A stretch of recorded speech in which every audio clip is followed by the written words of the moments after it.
Cássio de Mangas dos Santos, qualificado nos autos, foi processado e pronunciado como incurso nas penas do artigo 121, parágrafo 2º, incisos 1, 3, 4 e 6, e artigo 347, na forma do artigo 69, todos do Código Penal. Submetido o réu a julgamento, nesta oportunidade, perante o Tribunal Popular do Júri desta comarca, o Conselho de Sentença reconheceu tanto a materialidade quanto a autoria delitiva dos crimes de homicídio e de fraude processual, bem como não absolveu o réu. Ao serem indagados sobre o réu ter agido sob violenta emoção logo após a injusta provocação da vítima, os jurados responderam negativamente. No que tange às qualificadoras do motivo torpe, meio cruel, do recurso que dificultou ou tornou impossível a defesa da vítima e do crime ter sido praticado contra a mulher por razões do sexo feminino, os senhores jurados reconheceram, na análise dos respectivos quesitos, o emprego de tais circunstâncias pelo acusado. Assim sendo, em face do que decidiu o Egrégio Conselho de Sentença do Tribunal do Júri desta comarca, condeno Cássio de Mangas dos Santos, qualificado nos autos, nas penas do artigo 121, parágrafo 2º, incisos 1º, 3º, 4º e 6º, e artigo 347, na forma do artigo 69, todos do Código Penal. À vista disso, no uso das atribuições do meu cargo, passo a dosar-lhe a pena do crime de homicídio. No que se refere à culpabilidade, a conduta do réu merece maior censurabilidade, eis que, por ser a época dos fatos, policial militar deveria combater e evitar a prática de crimes, e sua ação desviante justifica a valoração em seu desfavor. O réu é primário, possuindo, portanto, bons antecedentes. A conduta social merece ser reprovada, pois, em análise dos autos, observo que, antes de namorar a vítima, Cássio se relacionou com outras 2 pessoas e mostrou comportamento agressivo e possessivo, conforme boletim de ocorrência registrado por Daiane Nascimento Melo e Elinelma Carla Dias Monteiro, encartado no inquérito policial, o que indica comportamento desajustado e de difícil convivência amorosa. Quanto à personalidade, não há elementos que me permitam aferi-la, motivo pelo qual não será usada em seu desfavor. O motivo do crime, conforme decidiu o Conselho de Sentença, é torpe, porém, como já integra o tipo qualificado, não poderá ser considerado, sob pena de restar configurado o bis in idem. No que tange às circunstâncias do crime, observo que ele foi praticado de forma premeditada e com frieza pelo acusado, pois aproveitou da relação de confiança que tinha com a família da vítima e entrou no imóvel para praticar o delito, sendo que as imagens das câmeras de segurança demonstram que, após a consumação, Cássio deixou a casa tranquilamente e ainda chegou a conversar com a avó da vítima. Ademais, vejo que antes do crime, Cássio procurou se certificar que a mãe da vítima não estaria no local. Inclusive, chegou a telefonar para ela com o intuito de afastá-la da cena do crime, o que indica premeditação. Assim, ao meu sentir, tais circunstâncias merecem ser valoradas negativamente. As consequências, embora extremamente gravosas, são normal para a espécie. Coloca um plural aí, Erlan. Gravosas são normais para a espécie. Por fim, não há o que valorar com relação ao comportamento da vítima face ao entendimento jurisprudencial consolidado nesse sentido. Ante a referida análise, considerando a existência de 3 circunstâncias judiciais desfavoráveis, culpabilidade, conduta social e circunstâncias, fixo-lhe a pena base em 18 anos e 9 meses de reclusão. O réu confessou a autoria delitiva em plenário, fazendo jus à atenuante previsto no artigo 65, inciso 1º do Código Penal. Contudo, o crime foi cometido com meio cruel, com recurso que impossibilitou a defesa da ofendida e praticado contra a mulher por razões do sexo feminino. Assim, aplica o Instituto da Compensação entre uma atenuante e uma agravante, elevando ao final a pena para 24 anos e 9 meses de reclusão, a qual torna definitiva a míngua de causas de aumento ou de diminuição de pena.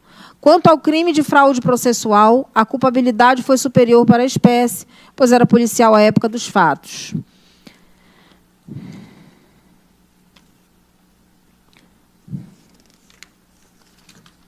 À época dos fatos desta decisão, eu acho que foi impresso de maneira incorreta aqui.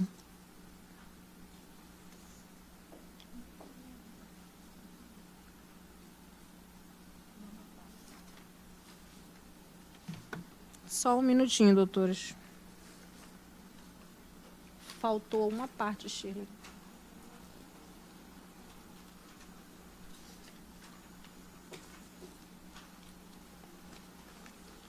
Só um minutinho, doutores, que aconteceu um probleminha aqui na impressão. Eu continuo a leitura. Só um segundinho.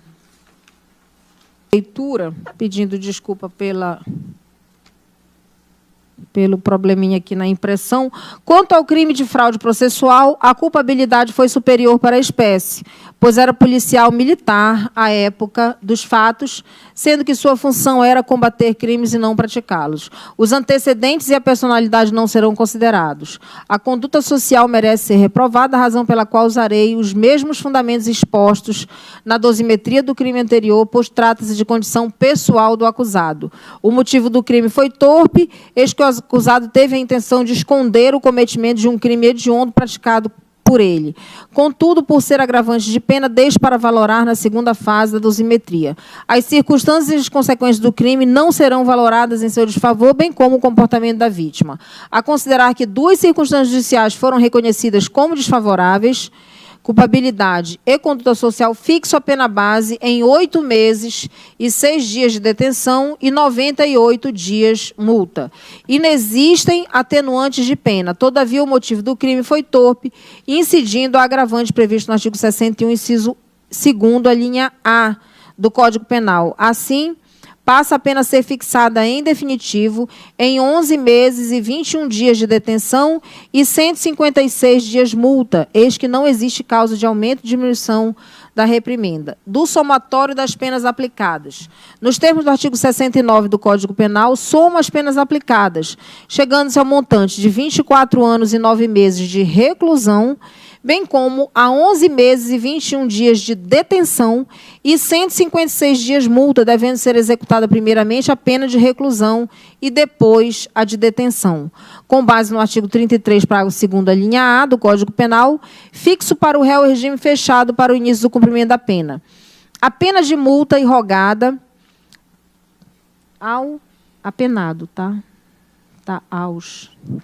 terá o valor unitário de 1/30 do salário mínimo vigente à época do fato, o qual deverá ser atualizado por ocasião de sua execução e paga dentro de 10 dias após o trânsito em julgado desta decisão, conforme dispõe o artigo 50 do Código Penal, sob pena de inscrição em dívida ativa da Fazenda Pública. Deixe de aplicar a detração de pena disposta no artigo 387, parágrafo 2º do Código de Processo Penal, pois o tempo de prisão não é suficiente para a alteração do regime, devendo ser considerado pela Vara de Execuções Penais no momento da elaboração dos cálculos dos benefícios.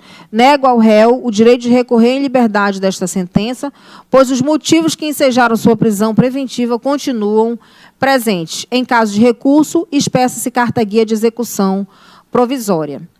Em face da atual redação do artigo 387, inciso 4º do Código de Processo Penal, condeno e fixo como valor mínimo de indenização pelos danos morais e materiais experimentados pelos familiares da vítima o pagamento de R$ 13.500 a serem destinados em partes iguais aos pais da vítima, senhor Eudes Rosa Monteiro e senhora Aldineia Maria Braga de Miranda. Em relação ao valor mínimo encontrado, esclareço que equivale à indenização concedida pelo seguro DPVAT, em caso de morte, o que não impede posterior ação civil, a fim de alcançar a reparação integral dos danos.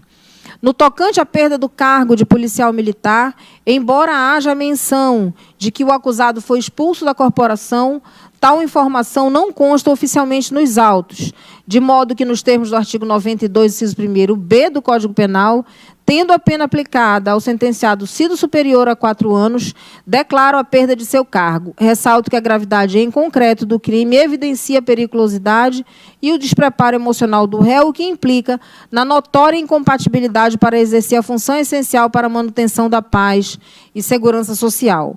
Condeno o réu nas custas processuais. Dou esta sentença por publicada nesta sessão de julgamento às 23h32, com a intimação de todos. Com o trânsito em julgado desse baixa, promovo suas anotações de estilo, comunicações necessárias, expedição de carta, guia de sentença e arquivem-se.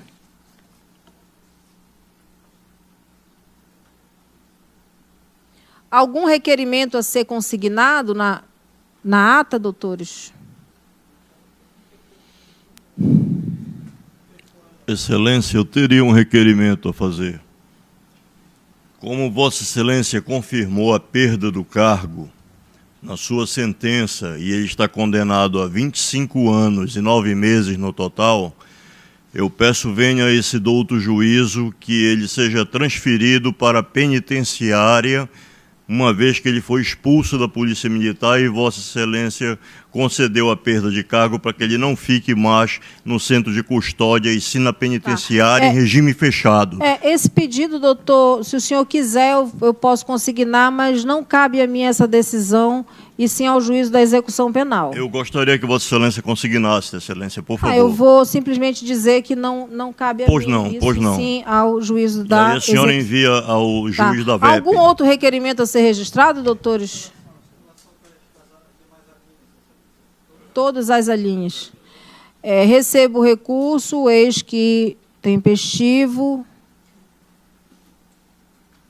e preenchidos os demais requisitos, abra-se prazo para a juntada das razões recursais. Declaro encerrada esta sessão de julgamento. O senhor está pedindo para apresentar as razões na superior instância. Parágrafo 4º, né?